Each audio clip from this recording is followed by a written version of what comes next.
Bueno, 56, Vicky. esperamos. Esperemos 2 minutos Dale, y arrancamos, sí. esperamos un ratitito.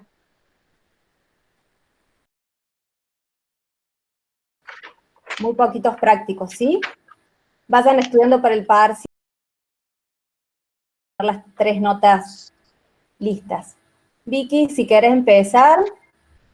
¿Empezamos? Sí, yo Bueno, cierro y estamos atentos por lo que necesites.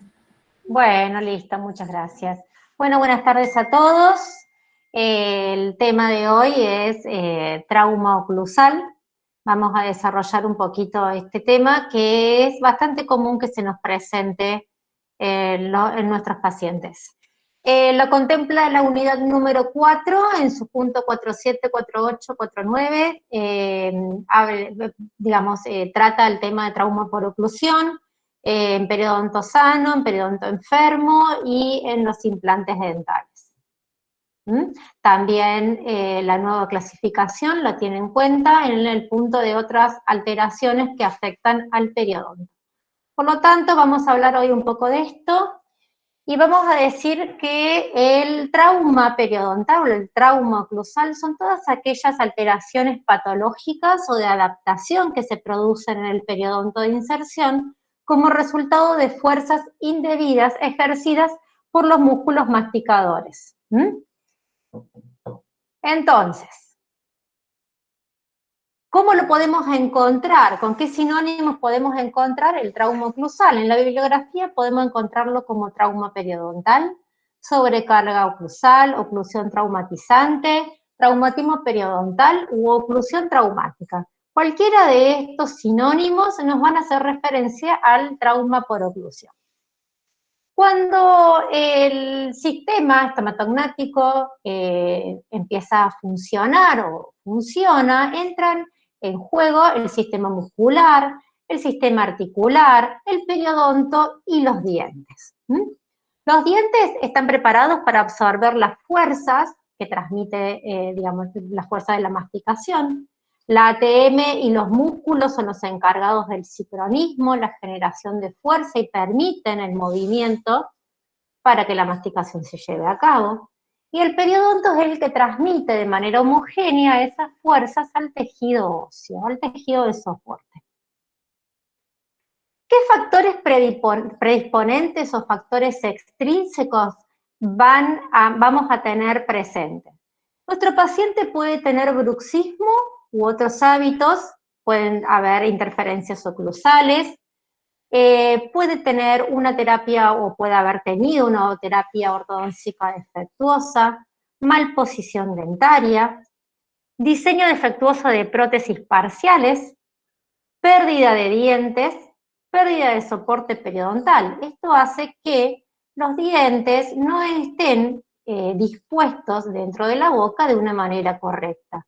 O bien se generan algunas otras parafunciones que hacen que nuestro sistema, el periodonto, digamos, de los elementos dentarios reciban fuerzas que no van a ser axiales y que no van a ser dispuestas de manera tal que el periodonto, el sistema, digamos, de soporte, pueda llegar a absorberlos correctamente. Fíjense, por ejemplo, la presencia de ortodoncias no siempre controladas y no siempre bien hechas, falta de elementos dentarios, lo que lleva a que estos elementos también puedan llegar a moverse y ocupar lugares y disposiciones que no son las adecuadas para recibir las fuerzas.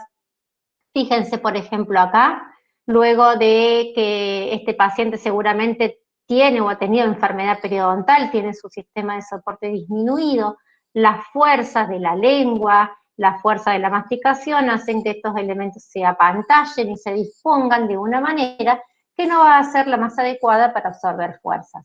Malposiciones dentarias, prótesis defectuosas. Fíjense, este paciente es el mismo visto desde un costadito. Otro caso similar, la presencia de bruxismo y de facetas de desgaste por fuerzas parafuncionales, pérdidas de elementos, malposiciones dentarias. Todo eso va a predisponer a que la oclusión no sea la óptima. También tenemos factores intrínsecos, que son las características morfológicas de las raíces, de los elementos, por ejemplo, la exposición de las superficies oclusales y de las raíces. Fíjense, y también tiene que ver las características morfológicas del hueso alveolar. Todo esto va a favorecer al trauma de oclusión si este se presenta. Estas fuerzas traumáticas, lo que tenemos que ver es su magnitud, si son muy intensas, su dirección, que era lo que hablábamos antes, estas generalmente se producen de una manera que no es axial. La duración, no son fuerzas que se produzcan en un instante, sino que perduran en el tiempo, y no son intermitentes. ¿Qué características clínicas podemos encontrar en los pacientes? No siempre vamos a encontrar todas estas características clínicas, podemos encontrar algunas. Puede haber aumento de la movilidad dentaria, especialmente en el elemento que esté recibiendo esa fuerza traumática en mayor medida.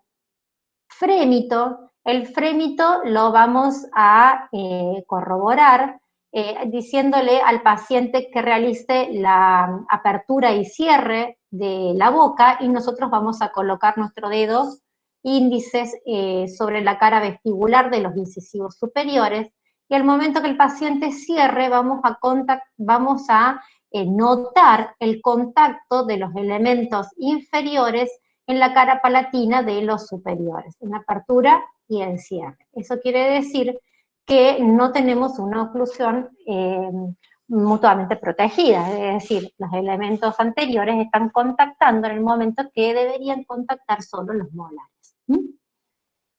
La presencia de facetas de desgaste, esto nos va a dar el indicio de que tenemos parafunciones, que tenemos movimientos no solamente de apretamiento, sino también de deslizamiento de los dientes, migraciones dentarias, puede haber recesiones gingivales, especialmente si hay fuerzas demasiado excesivas y el hueso en ese lugar es fino, un biotipo fino, entonces puede haber presencia de recesiones gingivales. La presencia de lesiones cervicales no cariosas, fracturas y sensibilidad dentaria. Cualquiera de cualquiera de estos ítems lo podemos encontrar varios o todos también.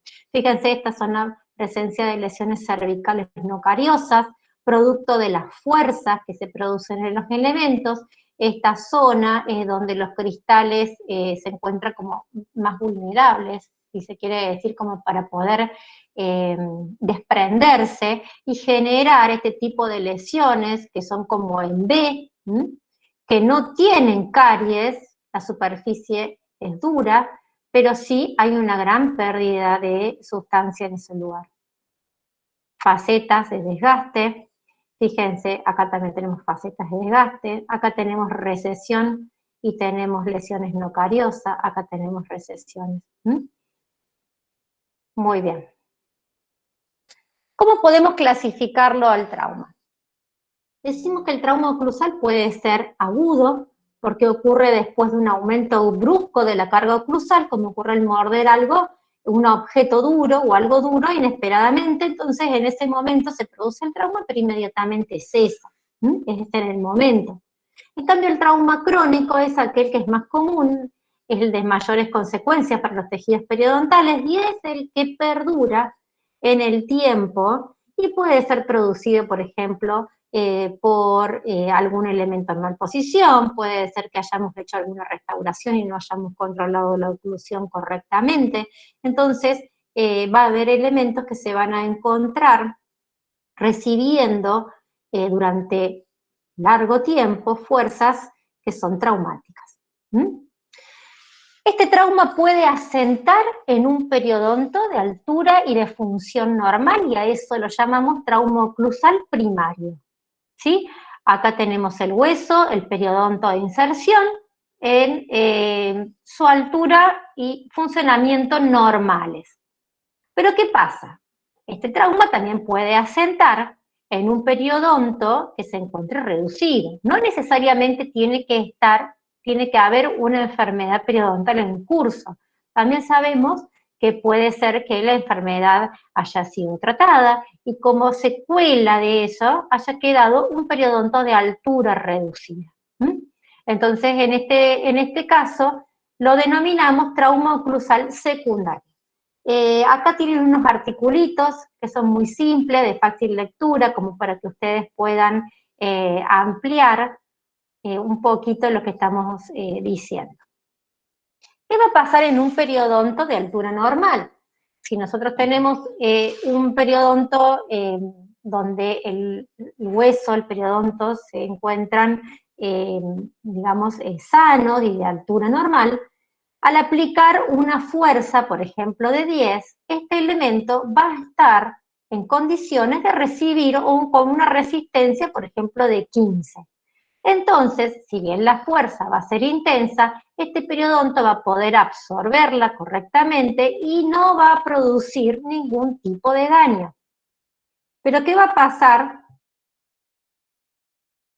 Bueno, los cambios consecutivos al traumatismo primario no alteran el nivel de tejido conectivo y no genera bolsa. Es decir, el elemento dentario va a estar en condiciones de absorber la fuerza, de poder transmitirla al periodonto, al hueso, y no va a haber ningún tipo de problema que nosotros podamos detectar a nivel del periodonto de protección y tampoco en el de inserción. Es probable que esto ocurra porque las fibras gingivales supracrestales no están afectadas, no hay enfermedad periodontal y por lo tanto no va a haber migración apical del elemento de unión, del epitelio de unión. El traumatismo por oclusión secundaria, ahora sí, ocurre cuando la capacidad de adaptación de los tejidos para soportar las fuerzas oclusivas se altera por las pérdidas óseas resultantes de la inflamación gingival, marginal. Esto hace que disminuya el área de inserción periodontal y se modifique el brazo de palanca, es una cuestión física sobre los tejidos residuales. Entonces el periodonto se torna más vulnerable a la lesión y las fuerzas de oclusión que antes eran bien soportadas y eran bien toleradas, ahora se tornan nocivas y se tornan excesivas. ¿Sí? Entonces decíamos que si aplicábamos una fuerza de 10, pero ahora la resistencia ya no es de 15, sino que este periodonto puede resistir hasta 5, entonces esa fuerza sí ahora va a ser traumática y va a ser nociva, dañina para este periodonto que se encuentra disminuido con una altura, digamos, disminuida, propio de haber sufrido una enfermedad periodontal. ¿Qué va a pasar? Este tejido va a reaccionar a las fuerzas traumáticas. Va a haber una fase 1 de lesión, donde va a ocurrir esta fuerza excesiva. Luego, el mismo tejido va a tender a repararse, a reparar el daño que produjo esa lesión. Y por último, puede haber una remodelación adaptativa del periodonto. Ahora lo vamos a ver. Por ejemplo, tenemos el trauma ortodóntico, que es aquella fuerza que va a recibir el elemento producto de la paratología ortodóntica, ¿no es cierto? Entonces, cuando el diente es sometido a una fuerza unidireccional, lo que va a tender es a inclinarse. Entonces, en este elemento que va a tender a inclinarse, vamos a determinar 4 zonas. 2 zonas de presión que van a estar dispuestas a ambos lados de las raíces, una más hacia coronal y una más hacia apical, y 2 fuerzas de tensión, 2 áreas de tensión que también van a estar dispuestas de la misma manera en lados contrarios. El diente va a tender a inclinarse, entonces a donde vaya a presionar va a haber reabsorción ósea y donde esté tirando, por decirlo de alguna manera, va a ser la zona de tensión, que ahí es donde va a suceder la aposición ósea. Si yo tengo presión acá y dijimos que lo estamos inclinando, voy a tener otra zona de presión a este nivel. En este nivel también va a haber reabsorción ósea. Y lo mismo acá, aposición, que son las zonas donde van a recibir la tensión. ¿Está claro hasta ahora? Sí, profe, se entendió. Bueno, Sí, Vicky. perfecto. ¿Qué va a suceder histológicamente? En la zona de presión, que dijimos que es aquella zona donde yo voy a tender a llevar el elemento, entonces presiono para hacerme lugar para llevar ese elemento. Cuando la fuerza no es muy intensa, es decir, la fuerza es controlada, la fuerza es suave, es constante, pero es controlada, se mantiene la vitalidad del ligamento periodontal.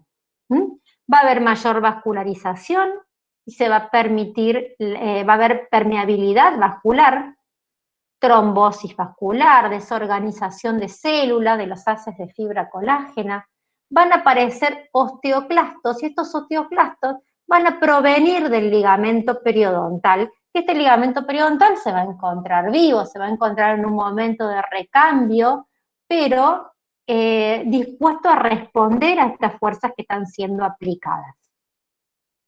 Cuando esto ocurre en esta zona de presión, se dice que hay una reabsorción ósea directa. Es decir, los osteoclastos provienen del ligamento periodontal y estos son los que van a producir la reabsorción ósea para permitir el movimiento del elemento dentario donde nosotros pretendamos llevarlo. ¿Qué va a pasar en la zona de tensión? Va a haber ensanchamiento del ligamento periodontal, dijimos que es la zona donde se va a tirar. Hay alargamiento o ruptura de las fibras, también va a haber trombosis vascular, va a haber destrucción del colágeno, y acá van a aparecer los osteoblastos para producir la aposición ósea para compensar ese ensanche del ligamento periodontal para poder llevar el elemento, dijimos, donde creemos necesario que debe estar. Muy bien. Si aumentamos la magnitud y duración de las fuerzas oclusales, porque acá dijimos que las fuerzas eran constantes, pero estaban controladas, eran suaves. ¿Qué puede pasar si nosotros, en vez de controlar esas fuerzas o en vez de realizar fuerzas suaves, hacemos fuerzas o movimientos más intensos, más rápidos? ¿Qué puede pasar? Si la fuerza aplicada es muy intensa, este ligamento periodontal no va a lograr sobrevivir, no se va a poder adaptar, no va a poder responder. ¿Por qué? Porque se va a necrosar. Va a haber descomposición de vasos, de células, de matriz, de fibras. Estas fibras se van a hialinizar, este ligamento periodontal se va a hialinizar. Van a aparecer osteoclastos, pero estos osteoclastos ya no van a provenir del ligamento periodontal, van a provenir de los espacios medulares del hueso. Y hay reabsorción de la cortical periodóntica. Pero esta reabsorción, donde los osteoclastos provienen de los espacios medulares, se la llama reabsorción ósea indirecta. ¿Estamos? Este ligamento periodontal ya no tiene una capacidad de respuesta, pero el diente sigue necesitando moverse porque les estamos haciendo fuerza y los estamos presionando, y por lo tanto los osteoclastos van a provenir del hueso. Otro de los movimientos que podemos hacer con la ortodoncia es la traslación en masa, que es cuando el diente, en vez de inclinarlo, realizamos un movimiento completo del elemento dentario.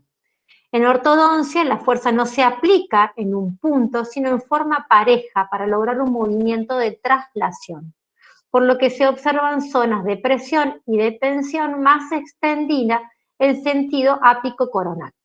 ¿Se acuerdan que antes decíamos que cuando aplicábamos una fuerza donde pretendiéramos inclinar el diente, aparecían zonas de presión y zonas de tensión, pero dispuestas como cruzadas a ambos lados de las raíces? En cambio aquí, si nosotros pretendemos mover el elemento dentario completo, la zona de presión va a estar dispuesta de un lado y la zona de tensión del otro lado para producir que el elemento se traslade completamente. Acá pasa lo mismo. Siempre debemos controlar las fuerzas que realizamos. porque si no las controlamos va a pasar lo mismo, el ligamento periodontal se va a necrosar, el ligamento periodontal se va a hialinizar y los osteoclastos no van a provenir del ligamento, sino que van a tener que aparecer de otro lado. Entonces siempre, aunque nosotros tengamos que hacer un movimiento de traslación en masa o un movimiento para inclinar el elemento dentario, las fuerzas siempre deben ser controladas. En este caso, las fibras se estiran, porque decíamos que en la zona de tensión iba a haber como estiramiento de las fibras, podía haber ruptura de ellas, para luego volver a posicionarse hueso en ese lugar, y en este lugar se va a reabsorber para luego poder organizarse un periodonto nuevo en el lugar que hemos dispuesto. ¿Estamos? Entonces, acá tenemos la formación del nuevo hueso y acá tenemos la destrucción del nuevo hueso, del hueso que estaba, para permitir que el elemento se pueda mover. Ahora, ¿qué va a pasar si estas fuerzas que nosotros teníamos controladas y que realizábamos para inclinar el elemento, o que realizábamos para poder trasladarlo en masa, o sea, estaban focalizadas y dirigidas hacia un lugar, empiezan a ocurrir proveniente de todos lados? Dentro de la cavidad bucal, los dientes no reciben fuerzas unidireccionales. Cuando hay trauma oclusal o contactos prematuros, las fuerzas empiezan a provenir de varios lugares. Entonces, la misma fuerza, el mismo lado que era de presión, de pronto también es de tensión, y lo mismo del otro lado, y de otro, y así ocurre todo alrededor del elemento dentario.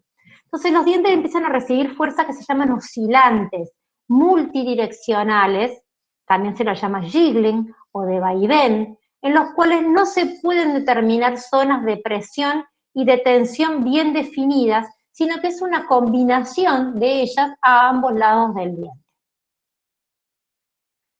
¿Qué pasaba cuando nosotros teníamos, decíamos, la zona de presión, la zona de presión, la zona de tensión, la zona de tensión? Ahora la misma zona que es de presión también es de tensión, y lo mismo ocurre acá, y lo mismo va a ocurrir acá, y lo mismo en el otro diente. ¿Por qué? Porque no están definidas, porque las fuerzas son de vaivén. ¿Cuándo va a ocurrir esto? Cuando nosotros, por ejemplo, tenemos una restauración defectuosa, una prótesis que está mal lograda, algún contacto prematuro que hemos dejado o que de pronto aparece porque hemos hecho un movimiento ortodóntico indebido. Entonces, cuando el paciente empieza a funcionar, digamos, cuando el elemento empieza a funcionar dentro de la boca, empieza a traumatizar, por decirlo, con el que ocluye, y se empiezan a generar zonas de presión y de tensión. ¿Qué pasa? En los dientes oscilantes aumenta gradualmente el espesor del ligamento periodontal, pero a ambos lados. ¿Se acuerdan cuando decíamos que en la zona de tensión iba a aumentar el ancho del ligamento periodontal y en el otro iba a haber reabsorción ósea? Bueno, acá vamos a ver todo el ancho del ligamento periodontal que está aumentado. Va a haber inflamación aguda del ligamento periodontal y va a haber reabsorción ósea en todos los lados. El diente muestra signos de aumento progresivo, es decir, de a poco va aumentando la movilidad del elemento dentario, y esto solo va a cesar cuando el trauma, va a cesar cuando se quite el trauma de ese elemento, es decir, cuando quitemos lo que está ocasionando esos movimientos de vaivén, el ancho del ligamento periodontal se va a estabilizar, se va a volver a formar hueso, y entonces el diente de esa manera se estabiliza. Pero mientras eso no ocurra, el diente va a seguir moviéndose. Cuando el efecto de las fuerzas aplicadas queda compensado por el aumento del espesor del espacio periodontal, el tejido del ligamento periodontal no muestra signos de aumento de la vascularidad o de la exudación. El diente se mantiene hipermóvil, pero la movilidad ya no es progresiva. ¿Qué quiere decir esto? Cuando el diente comienza a recibir las fuerzas traumáticas, empieza a querer hacerse lugar dentro del alvéolo. Por lo tanto, de a poco va a querer ir corriendo todo aquello que le está estorbando, que no le está permitiendo moverse como le está indicando aquello que le está traumatizando. Entonces, de a poquito va a ir buscando reabsorber para poder moverse cómodamente como respuesta a aquella fuerza traumática que está recibiendo. Pero cuando el diente ya logró hacerse el espacio suficiente para poder moverse, esa movilidad queda aumentada, pero ya no sigue progresando. ¿Estamos? No sigue habiendo reabsorción de hueso. Tampoco va a haber aposición ni reestructuración del periodonto, porque sigue existiendo aquella fuerza traumática, pero ya no va a estar aumentada, no va a ser progresiva, sino que va a quedar aumentada. ¿Está claro este concepto de movilidad progresiva y movilidad aumentada? Sí, profe. ¿Sí? ¿Podemos seguir entonces? Muy bien. ¿Qué características nosotros radiográficas vamos a encontrar en los dientes que están siendo traumatizados por estas fuerzas indebidas? En un primer momento hay adaptación con el ensanchamiento del ligamento periodontal. Recuerdan que el diente a este nivel tenía el fulcrum, entonces el ligamento se decía que tenía la forma de un reloj de arena. Esta forma de reloj de arena, del espacio del ligamento periodontal, que es el que nosotros vamos a ver radiográficamente, va a estar más aumentado. Vamos a ver un espacio mayor. Lo que podemos encontrar también como respuesta a las fuerzas traumáticas es la condensación de la cortical periodóntica. Hay aumento del espacio del ligamento periodontal y condensación de la cortical periodóntica. Esas son algunas de las cosas que podemos encontrar radiográficamente.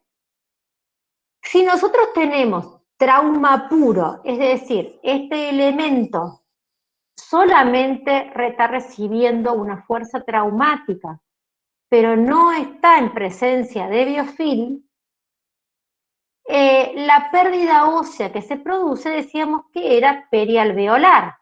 El diente necesitaba poder moverse, reabsorbe el hueso para poder moverse, pero no hay pérdida de altura de la cresta ósea. También recuerden que un periodonto sano podía llegar a estar, aún habiendo padecido enfermedad periodontal, es decir, ese periodonto podía estar disminuido, pero ser sano. ¿Estamos? Entonces, en ese caso va a pasar lo mismo, no hay presencia de biofilm y sí vamos a encontrar un ensanchamiento del perialveolar, el hueso del alvéolo, ahí vamos a encontrar eso, pero no hay inflamación, no hay presencia de biofilm. Eso se llama trauma puro. ¿Cómo podemos nosotros tratar el trauma o corregir el trauma? Lo podemos hacer por medio de ortodoncia, es decir, si nosotros tenemos elementos en malposición, podemos llevarlos a su posición correcta a través de ortodoncia, colocando intermediarios oclusales, reemplazando los dientes faltantes por prótesis, realizando operatorias que hagan falta para devolver también los contactos interproximales y crear estabilidad en los dientes, realizar desgastes selectivos en los elementos muchas veces que están en maloclusión y están produciendo una fuerza traumática. Acá tienen otro articulito que también es muy simple, que pueden ustedes también leer para que les va a hablar un poquitito más también de este tema. Muy bien. Glickman diferencia dos zonas. Una zona de irritación y una zona de codestrucción. Una zona de irritación va a estar confinada al ligamento digamos, de protección, es decir, a la encía interdental, a la encía marginal. ¿Estamos? Está rodeada por tejido duro de un solo lado, que es donde se encuentra el diente, y esta no es dañada por el trauma puro, es decir, la fuerza traumática solamente sin presencia de placa. La zona de codestrucción, que intervienen acá el ligamento periodontal, el cemento, el hueso alveolar, es decir, el periodonto de inserción, está rodeada por tejido duro a ambos lados, el diente y el hueso, y sí es dañada por el trauma puro. ¿Qué pasa si nosotros a este trauma le asociamos la placa bacteriana? La vía de diseminación de la lesión asociada con placa es modificada si hay fuerzas oclusales que son anormales. Es decir, el diente con placa subgingival va a producir destrucción tisular diferente y se va a llamar diente traumatizado. Entonces, en estas dos zonas, en la zona de irritación y en la zona de destrucción, va a haber una manifestación diferente del trauma. Ahora vamos a ver. ¿Qué va a pasar? Estas fibras transeptales, que en el trauma puro se encontraban intactas, ¿se acuerda que decíamos que las fibras transeptales se encontraban intactas, entonces la lesión se producía a este nivel, pero no había reabsorción de la altura de la cresta ósea? Si hay presencia de biofilm, estas fibras transeptales y dentoalveolares se afectan en dos dimensiones. Desde la lesión inflamatoria producida por la zona de irritación, es decir, por la presencia de biofilm, va a penetrar el biofilm a través del surco, y desde la zona, de codestrucción, que va a ser la que está afectada por el trauma. Entonces estos haces de fibra se degradan, se empiezan a orientar más paralelos y permiten una entrada, una vía de propagación de la lesión inflamatoria hacia el periodonto de inserción, hacia el ligamento periodontal. ¿Está claro esto?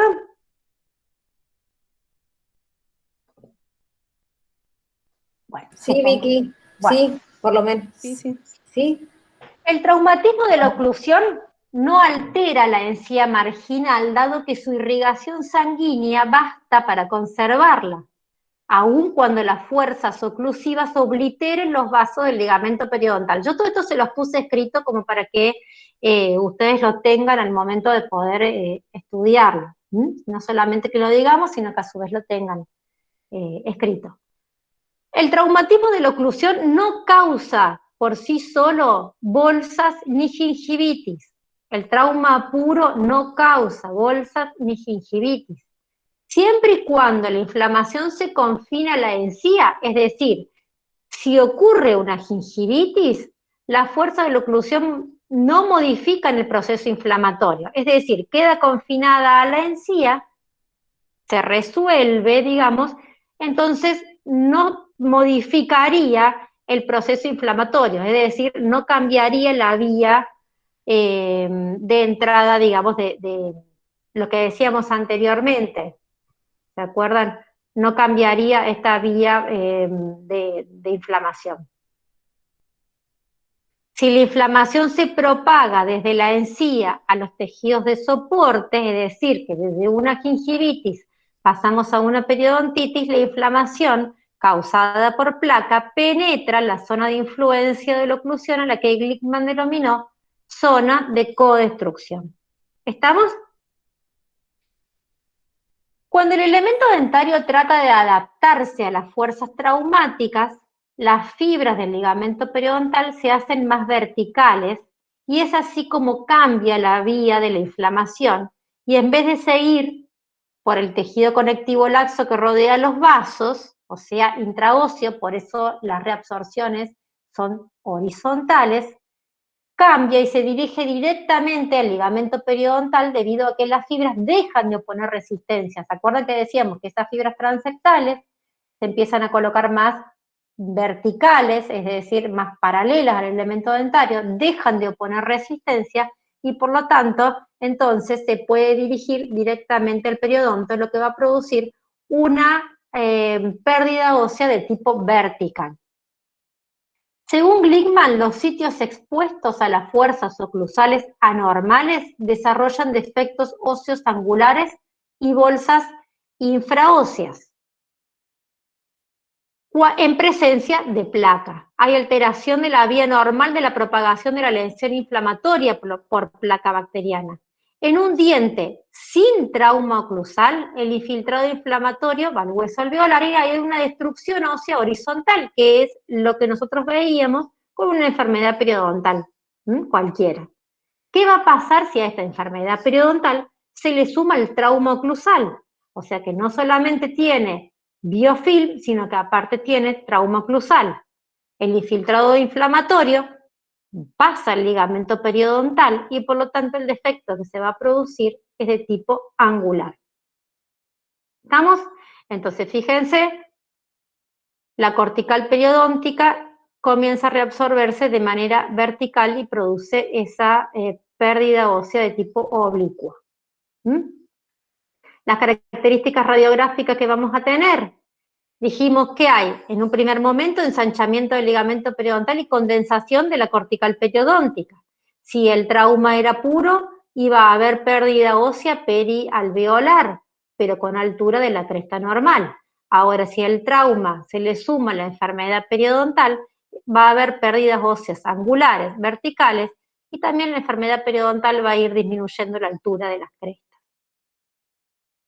Si se elimina el traumatismo de la oclusión, hay inversión sustancial de la pérdida ósea, excepto cuando existe periodontitis. Es decir, si nosotros tenemos un elemento que está recibiendo fuerzas traumáticas, pero no tiene presencia de biofilm, no tiene presencia de inflamación, quitado el trauma, la situación se revierte completamente.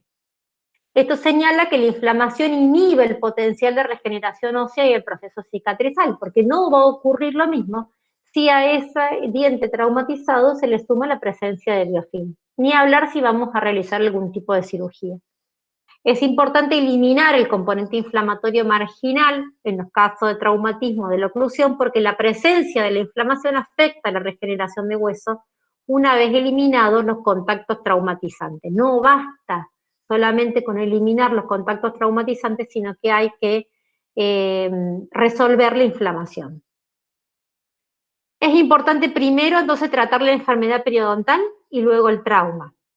En este momento lo que podemos hacer es eliminar los contactos groseros, los contactos prematuros groseros, para aliviar un poco el periodonto de inserción en esta etapa inicial y dejamos para una vez concluido el tratamiento periodontal los desgastes selectivos.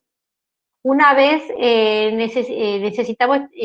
veces necesitamos estabilizar la oclusión para disminuir la sobrecarga en los elementos con periodonto reducido, es decir, también se le pueden colocar prótesis para reponer elementos, para devolver alturas, placas de relajación para resolver bruxismo. Recuerden que en este momento, en la etapa inicial, todos los contactos que se eliminan son groseros, porque el diente quizás está móvil en ese momento, entonces no podemos determinar precisamente cuál va a ser el contacto prematuro. Una vez que el diente comienza a estabilizarse en el alvéolo, entonces ahí lo podemos hacer con mayor precisión. Muy bien, ahora, este trauma no solamente puede ocurrir en los dientes, sino que también puede pasar en prótesis que realizamos implantosoportadas. Dijimos que en los elementos dentarios el fulcrum se encuentra más o menos a este nivel y determinaba que el periodonto tuviese una forma de reloj de arena. Pero en los implantes el fulcrum se encuentra a este nivel. ¿Estamos? Y ya desde hace bastante tiempo, de hace unos cuantos años, quizás más todavía, muchos autores hablan del trauma sobre prótesis sobre implantes. Una carga excesiva es difícil de definir y puede variar entre los individuos y entre sitios. Debe considerarse estas fuerzas oclusales como trauma de la oclusión en relación al tamaño del implante, las características de la superficie del implante y la calidad de hueso que está manteniendo y rodeando a ese implante. ¿Qué va a pasar en presencia de biofilm? ¿Se acuerda que decíamos que cuando hablábamos de implante y hablábamos de periodonto normal, nosotros hablábamos del ligamento supracrestal que estaba dispuesto de una forma casi perpendicular al elemento dentario, entonces sellaba esta entrada y mantenía firme la encía a este nivel, lo que producía todo un sistema de protección a este nivel de los elementos dentarios. Pero en el implante, esas fibras, ese ligamento, no ocurre de manera perpendicular, sino que ya de por sí está dispuesto más paralelo al implante. ¿Estamos? Entonces, esta zona es mucho más vulnerable para la presencia de biofilm que lo que puede suceder en un diente. Entonces, ¿qué va a pasar? En un implante que va a empezar a recibir fuerzas traumáticas, si el fulcrum se encuentra a este nivel, lo primero que puede pasar es que los que absorban la fuerza van a ser las crestas. Y puede haber alguna manifestación a partir de acá de las crestas óseas. Pero si a eso se le suma la presencia de biofilm, se va a propagar mucho más rápidamente a todo el largo de la superficie de los implantes. Entonces, siempre tenemos que tener en cuenta que las fuerzas oclusales o oscilantes aplicadas en un periodonto sano no evolucionan formando bolsas ni pérdida ósea del tejido conectivo. El trauma oclusal no origina la destrucción de hueso alveolar, que incrementa la movilidad transitoria o permanente. Y en dientes con enfermedad periodontal progresiva, el trauma oclusal actúa como un cofactor en el proceso destructivo. ¿Estamos? La enfermedad periodontal va a destruir todo el tejido y el trauma va a favorecer a que ello ocurra. ¿Está claro? ¿Ha quedado alguna duda? Por lo menos en el chat no dice nada, Vicky. ¿No? ¿Seguro? No, y es un tema que hay que sentarse a estudiarlo. Sí, es un tema largo. Muy largo, muy claro, Vicky, bárbaro. Pero quisiera que, bueno, no sé, me digan si ha quedado algo, porque sí, ¿Alguna duda? es un tema largo, es un tema más complejo, y por ahí a lo mejor en algún punto no fui clara. Mira, no pusieron nada en el chat, así que muy clara, profe. Luz. Bueno. Así que, no sé, ¿alguien Seguro, tiene alguna entonces. pregunta? La doctora. Si ha quedado alguna duda, el Power lo iba a subir Bachi después, así que lo iban a tener para estudiar. Yo traté de ponerle todo eso escrito como para que después lo tengan.